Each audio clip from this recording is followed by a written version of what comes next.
Grant Cardone is a real estate investor, sales trainer, and founder of Cardone Capital, who built a multi-billion-dollar portfolio company and one of the largest sales training brands in the world. He went from battling drug addiction in his 20s and struggling to find direction after his father's death to controlling billions in real estate assets and becoming one of the most recognized voices in entrepreneurship and sales. Need motivation? Watch a top 10 with Believe Nation. And if you've been here before, drop a hashtag Believe in the comments below so I can feature you here in a future video. And if you're new, welcome to Believe Nation, the only channel that helps you believe in yourself daily, one video at a time. Okay, let's kick it off with rule number 1, set big targets. I'm gonna get in the best shape of my life in 2026. What are you gonna do? I'm gonna get my finances in the best shape of their life in 2026. I'm gonna make sure every one of my businesses or divisions are pumping. I want every graph up this year. I have the strategies to do that, both my health, my family, and my business. How can I expand them all? Also this year, I want to start 2 new businesses, 2 new divisions. And why am I telling you all this? Because this is how you should be thinking. This is part of those 7 steps. It's the targets. The first thing that you have to do is get the targets right, because if you don't get the targets right, you're not going to do any of the work necessary to hit any of the targets, because the targets are so small. Rule number 2 is serve others. When people talk about Grant Cardone's story 50 years from now, what chapter do you hope they start with? I hope they start with the service chapter. You know, I think a lot of people miss that we're serving people every day. Like when I was a kid, I lost my father and I wanted somebody to show me the way. And so I was very, very angry about that for probably, I don't know, a good 15 or 20 years of my life. I was angry that I didn't have somebody to show me the way. I promised one day, I said, one day I'm going to become somebody and I'm going to give other people what I didn't get given. I hope people know me as a man of service and somebody that cared about people I didn't even know, wouldn't even meet. I mean, I didn't know you guys were going to walk in here one day. Yeah. You know, that's so super cool to me that I transmitted some energy, some intelligence. In a whole different 26-hour flight away. Yeah. Like I didn't know you. I didn't know it was going to hit you. You know how many people it probably hit that didn't respond, that didn't see it, that didn't look at it. They hit you and you at least you didn't like it, you know, which is a hit, by the way. Because if it hits somebody and they don't like it, that means they saw it. Yeah. And so the fact that you saw it, had a reaction, it was negative, no big deal. No interest or disagreement is interest.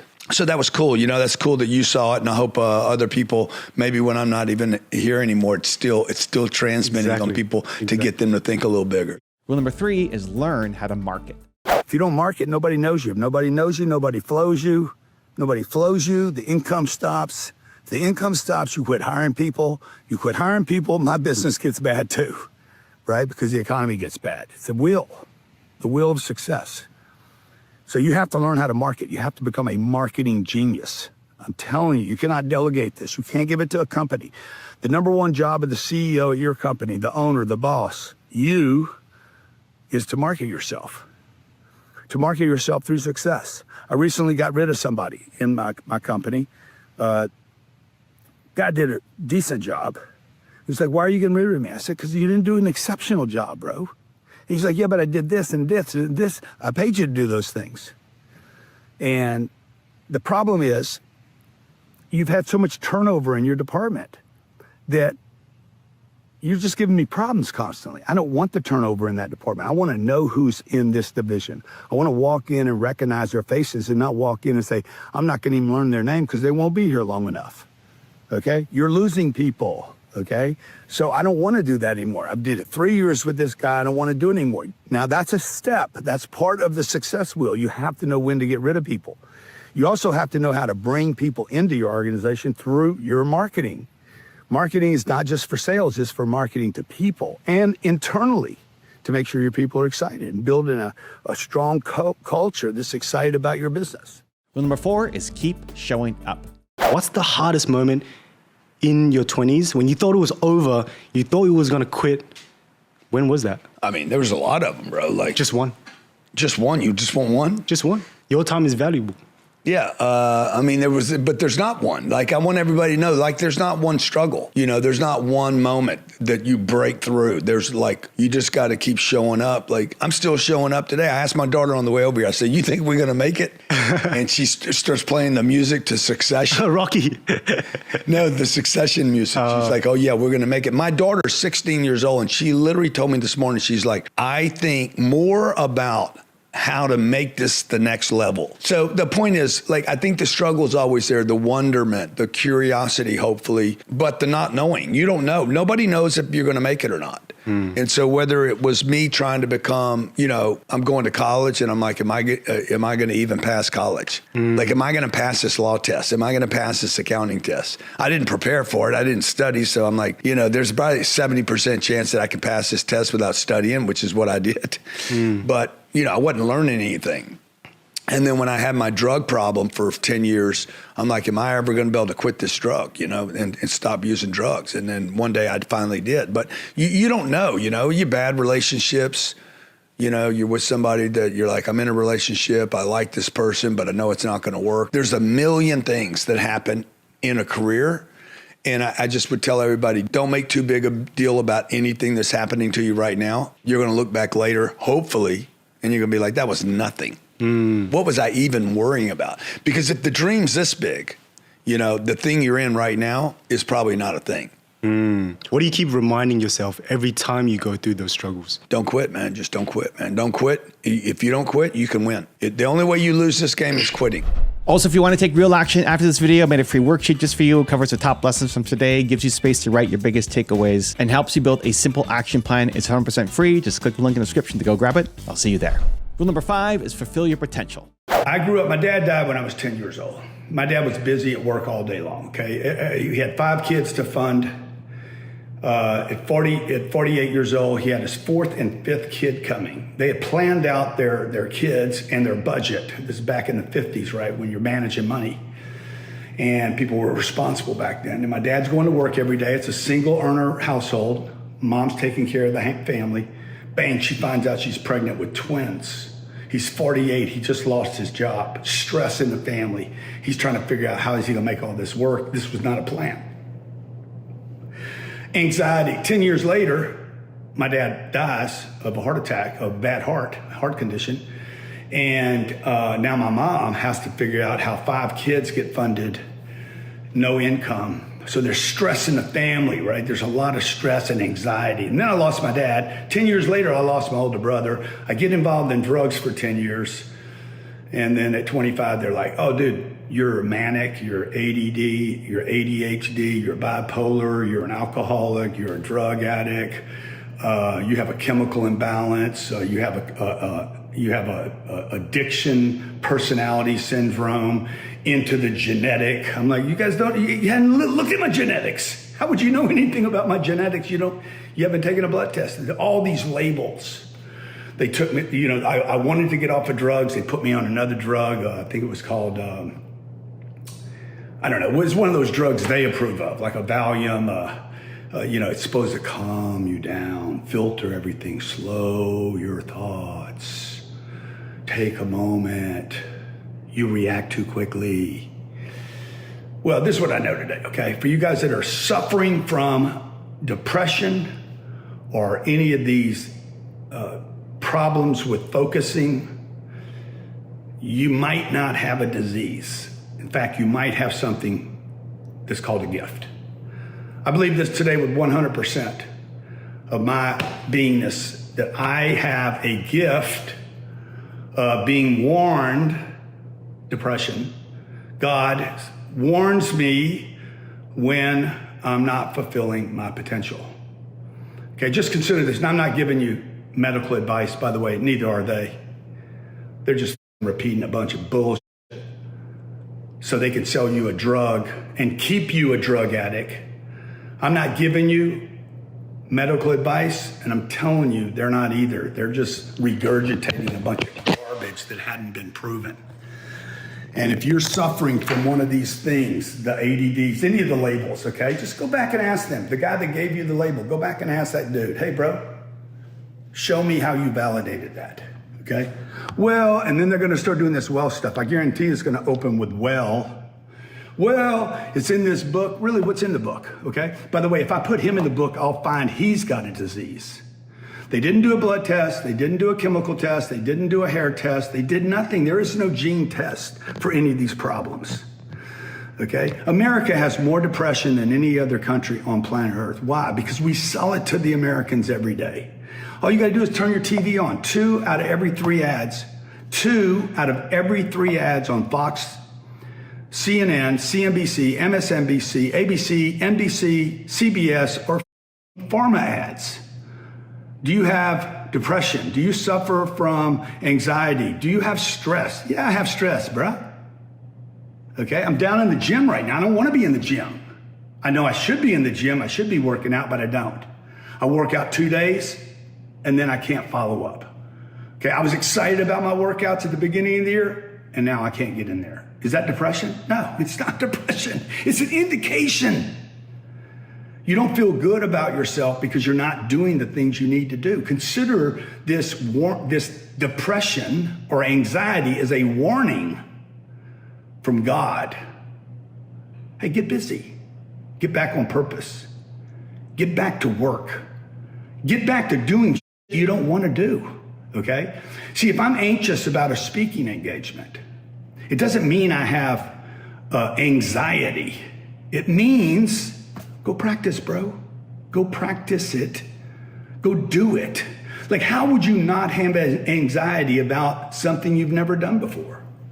Like let's say I'm not a dancer. I don't know how to dance. And my wife's like, let's say she says, hey, we got to do dance classes. And then we're going to dance in front of other people. Dude, I am going to experience the warning from God that you hadn't done enough practice. And even once I practice enough and then get in front of a bunch of people, I'm still going to probably have anxiety because I haven't practiced in front of a bunch of people yet. So all I'm telling you, and please share this with somebody that needs it. Your brother, your son, your mom, your dad may not have a disease. They may have a gift, a warning from God. Hey, go serve purpose. Go serve other people. Go be a greater purpose. Well, number 6 is discipline your free time. Whatever you focus on, what you spend the most time focusing on is what you're going to do. Now, all that being said, let me just say, when I was 15, 16, 17 years old, dude, I was spending 3 and 4 and 5 hours a day playing games. I'd go to we didn't have these. I didn't grow up with this. We had to travel to the bowling alley, and we would spend hours, I'm talking about 4 and 5 hours a day after school, going to the bowling alley and playing Asteroids. Have you ever even played the game Asteroids? It shoots. Yeah, exactly. Yeah, I played it's that. a little triangle. It shoots. Yep. We'd play for hours, dude, like 3 and 4, 5 hours at a time. We had to bring quarters in there. We'd put quarters in the machine. We'd steal the quarters because I didn't have any money. So we'd steal them from mom, steal them from the closets, grab quarters anywhere we could, and then we'd go play Asteroids. I wasted thousands of hours doing this. And I could have been studying, learning, and that's what I would do today. Like I would tell you guys, like, man, when you have free time, like, discipline the free time so that you're learning something, you're pulling content in from people, not these people, not the influencers on the internet, but from the guys that own boats. I'm talking about the OGs, people that have banked something, built something from nothing, and kept it. That's the other thing I would tell you. I would not learn from these new guys. I'm not saying they don't have something to teach you. I'm saying they haven't proven that they can stay in the game. Yeah. And, you know, the Warrens and the Jeffs and these guys that have, like, been 30, 40 years. Like, I've been running this game since I was 15 years old. So, like, what is that, 52 years, bro. 52 years. No bankruptcies, no bust out, no convictions. I didn't snitch on anybody. I never busted out. I've transitioned from 20 years old to 30, 30 to 40, 40 to 50, got hit with social media in my 50s. I'm like, you're 50 years old and you get hit with social media. You're like, what the hell is that? And I'm like, oh yeah, that's my boom, I grabbed that thing, bro, and I learned how to play it. I didn't do what most of my 50-year-old friends said. I don't have time for that. I said, that's YouTube. That's my buddy. And Facebook, that's my friend. I'm going to figure out Instagram, TikTok.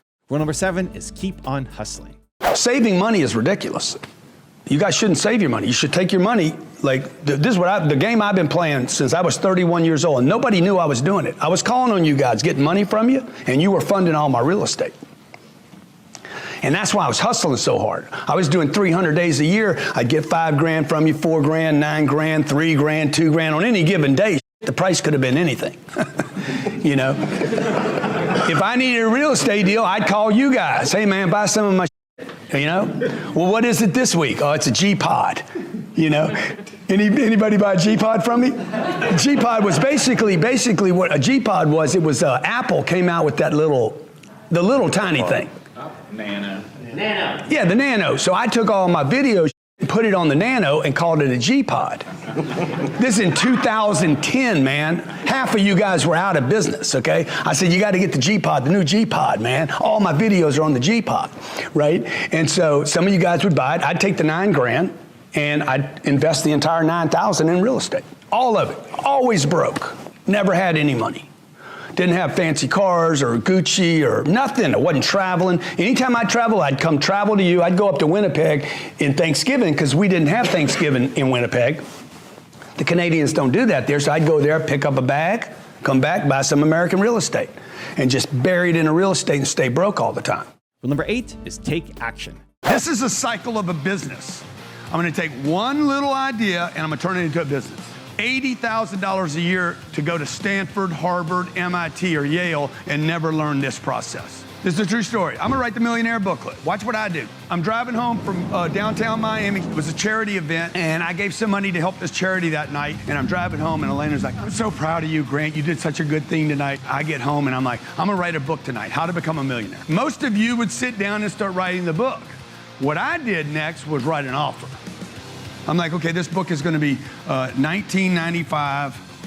I'm gonna sell it for $9.95. It's gonna be a pre-order. I'm literally calling Sherry at midnight. Hey, get me a landing site right now. We're gonna call it the Millionaire Book. And Sherry's like, you can't write a book. You're under contract with Penguin Random right now, and they get your next book. I said, did we agree to a book or a booklet? She's like, a book. I said, good. Don't call it the Millionaire Book. Call it the Millionaire Booklet. Okay, if that don't work, we'll call it the Millionaire Pamphlet. Okay, let them sue me later. In the mind says, oh, I'm gonna write a book, and you wanna think you need to finish a product. I don't think I need to finish a product. I need to start selling books, okay? Now I need to market this book. Well, Grant, the book's not finished right now. Okay, ain't nobody coming to your house at 12:30 at night to get the book. I start advertising, I got a book! See, you guys won't do that. You're like, but I don't have a book. I got a book! I got time. Nobody expects to get the book in an instant.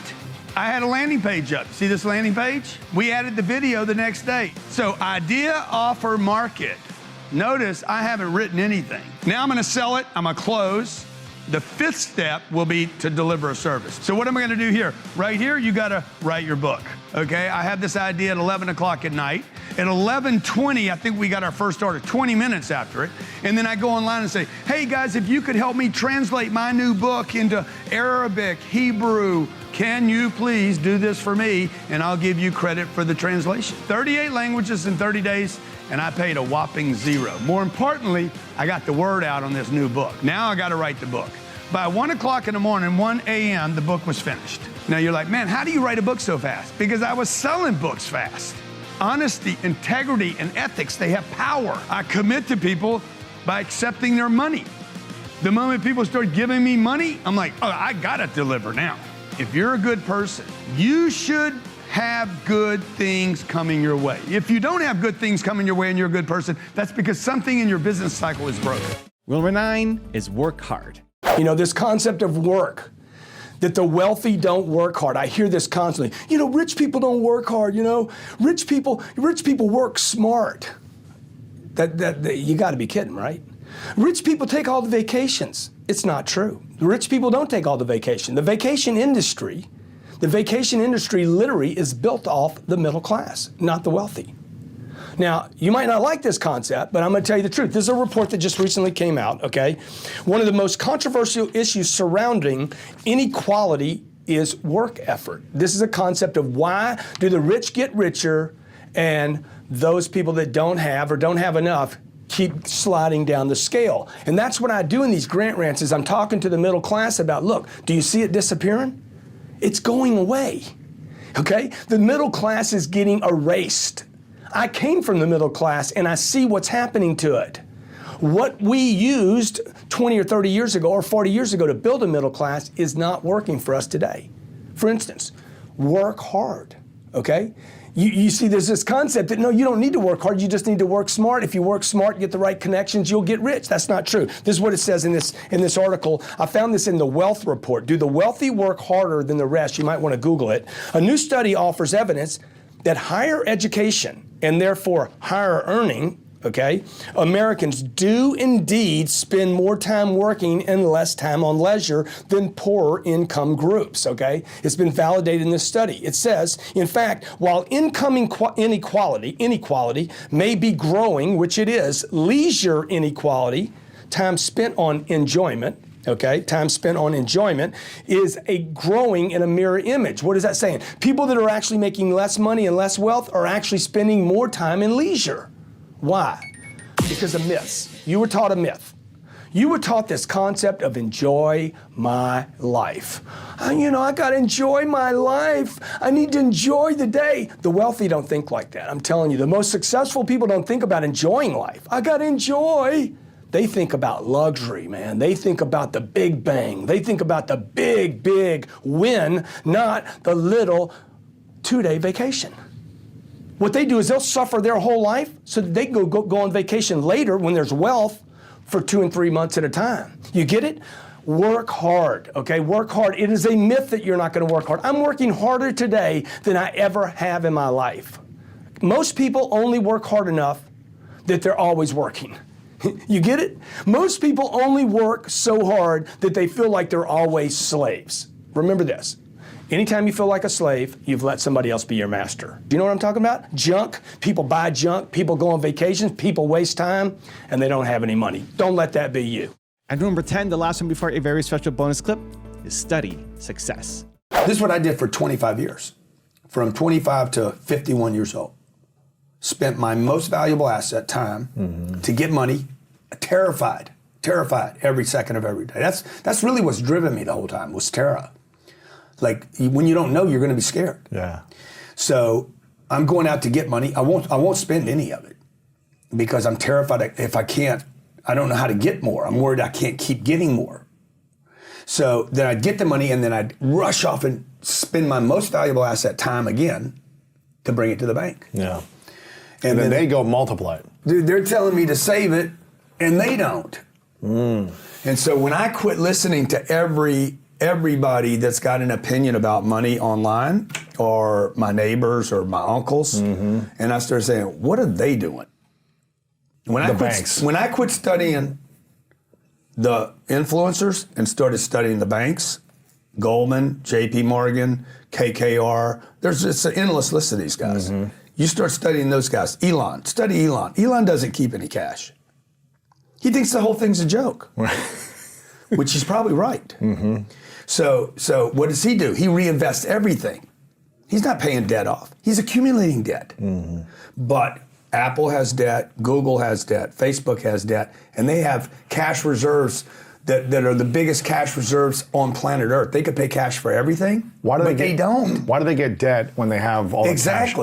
Why do they do that? Because if I take, man, you got a little whiteboard right here, man. God dang. Okay, so if I take, Apple just did this. Okay, I want to make a $90 billion purchase. I want to make and they're like, yeah, we got the cash for that. In fact, we have cash plus another 50%. Yeah, we got plenty of cash to do this. Okay, and then one of their people says, okay, bro, you do that? That is not a tax deductible event. What we should do is we should go keep this and go borrow $90 billion. Really? At like 0.005%. Like, they're going to pay 0.5% for this debt. Maybe they pay 1%. Who cares? Right. They're like, I don't care. It's a tax deduction anyway. Interesting. So now they have the best of both worlds. They have their cash and they have debt. Now, when I was growing up, this debt would cost 10, 12, 15, 18%. But it's so cheap now. This debt, because we print money. Money is not scarce like our parents told us.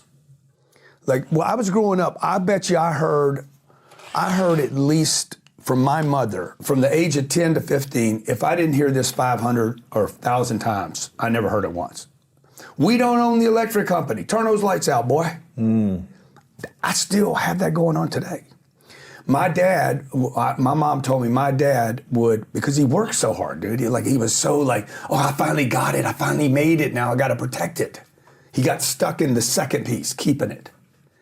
You know, it's an emotional keep. And so it's not a rational thing because you're hoarding now, you know. Still today, man, it's tough for me to buy blue jeans if they're not on sale. I'm like, this is stupid, man. Like, well, I'm just going to wait. Right. You know? So you know what I'm saying? But it's really stupid that I even worry about it. Right. And I'm not saying on the come up, I think you should worry about it. Right. But there needs to be where you can turn that switch off. I told my wife when I got with her, I said, look, I'll do anything for you except one thing. I will not give up on my dream. If I got to surrender my dream, I'd rather be alone. Because if I abandon my dream, I'll abandon you. I truly believe that. I see so many people, man, they give up their dream for the wife. They give up their dream for the husband. They give up their, and then the wife and the husband get together and they have kids and then they give up their dream again because of the kids. And I said, the day we have kids, we cannot blame the kids for not going after our potential and our dreams. If we ever have kids when we were getting together. And she wasn't ready to have kids. She wasn't even ready for me. And so I knew she was the right person for me. And I'm like, look, I'll give you anything. Monogamy, I'll never cheat on you. I'll never jack around on you. I'll take care of you. I'll provide you with a life that you can only dream of. This was 12 years ago. I mean, this was way before Grant really hit full Grant, and which she's really added to and made it easier. But I said, look, if I got to be less than who I'm meant to be with you, can't give you that. So I said, I got books in me. This was before I'd ever written a book. I said, I got books in me. I'm going to do the biggest events in the world. I'm going to do a TV show. Okay. I will be known by millions, if not billions of people. And I will leave a legacy. And that has been with me before I ever met you. And I'm not giving that up, because if I give that up, I'll give you up. I think it's priorities. I think it's, you know, watching my dad die, and he did everything right. Everything. He worked hard, saved his money, paid his debts off, respected his name. He was respected in the community. He did everything right. And when he died, my mom had to start hustling and shuffling and scared. And he did everything right and it didn't work. So when I saw my mom was having to sell my dad's dream house a week after he died, I'm like, something's wrong with the game he's playing. So I've been challenging the game the whole time. Like, oh, my dad was taught the wrong rules. And he played by the rules and it still didn't get him out. It's the middle class mythology. You know, it's the idea that I'm gonna have just enough. So since then, I've been challenged, really looking at everything that masses of people believe in. Family first. You know, this thing, people throw that around all the time. I'm blessed. Everybody says they're blessed. Yeah, but go prove it. Go prove, we're all blessed. Go prove it. So these are some things that I just like the dream thing. I'm like, is family first or was my dream first? Well, in my case, my dream was before my family. And congratulations, you're one video closer to who you're meant to be. I believe.